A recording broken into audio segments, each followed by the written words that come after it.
It was in the 90th minute of Israel's World Cup qualifying match against Ireland, and Abbas Suwan was about to score for his country.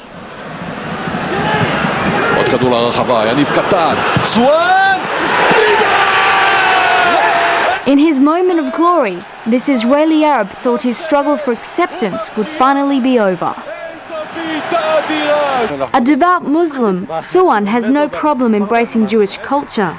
But like most of this Jewish state's 1.5 million Arab citizens, Suwan has a mixed sense of identity. As an Arab player in a predominantly Jewish league, Suwan often finds himself on the receiving end of racist taunts. Relations between Jews and Arabs inside Israel are at a turning point. On the one hand, there is a Muslim Arab cabinet minister, Praleb Majadli, for the first time in the country's history. But the cabinet also includes Avigdor Lieberman, who has called for many Arab citizens to be transferred out of Israel. What do you think of having an Arab-Israeli minister in the cabinet? I think it's very strange because they can talk very well, but who knows what they think. Stop deporting asylum seekers! I am outside the Home Office in London on my way to a demonstration organized by the Coalition to Stop Deportation to Iraq. Sherzad Jalal is on the Home Office's list of forced repatriation. He claimed asylum upon his arrival in the UK in 1999 and has spent 8 years living in London. As a failed asylum seeker, Sherzad no longer has any rights in this country whatsoever.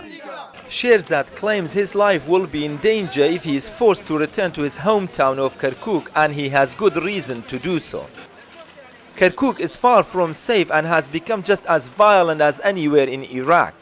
But for now, Sherzad's fate is out of his hands. He remains on the Home Office's list to be forced repatriated and joins thousands of others who face an uncertain future.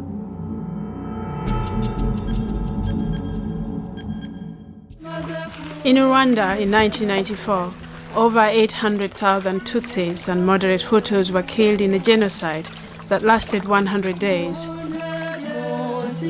The killing was carefully planned and orchestrated by Hutus then in power.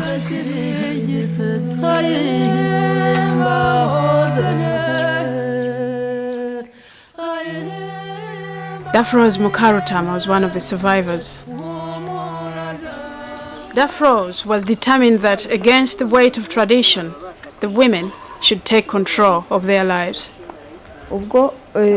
I decided that the best thing to do was to go and see the local leaders and ask them to gather all the widows together in one place. The first meeting was in September, but nothing much took place because people were crying and crying.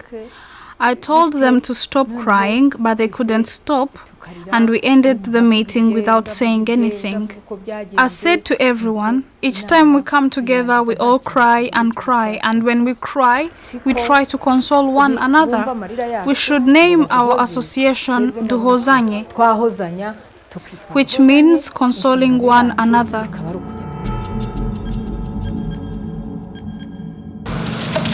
Tuna is one of the world's most sought-after and expensive fish. Some fetch more than the price of a luxury car.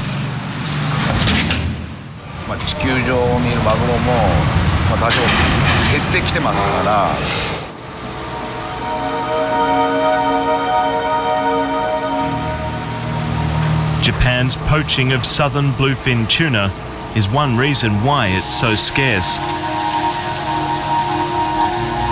The nation's fishing fleet is rapacious. For the past 20 years, Japan has exceeded its legal limit. It's plundered an extra 178,000 tons of southern bluefin tuna. It is actually international fraud when you come to think of it. It was absolutely fraudulent. It is actually criminal. Pakistan's lawless tribal areas along the border with Afghanistan. This is where Al-Qaeda and the Taliban retreated when the Americans drove them out of Afghanistan 5 years ago.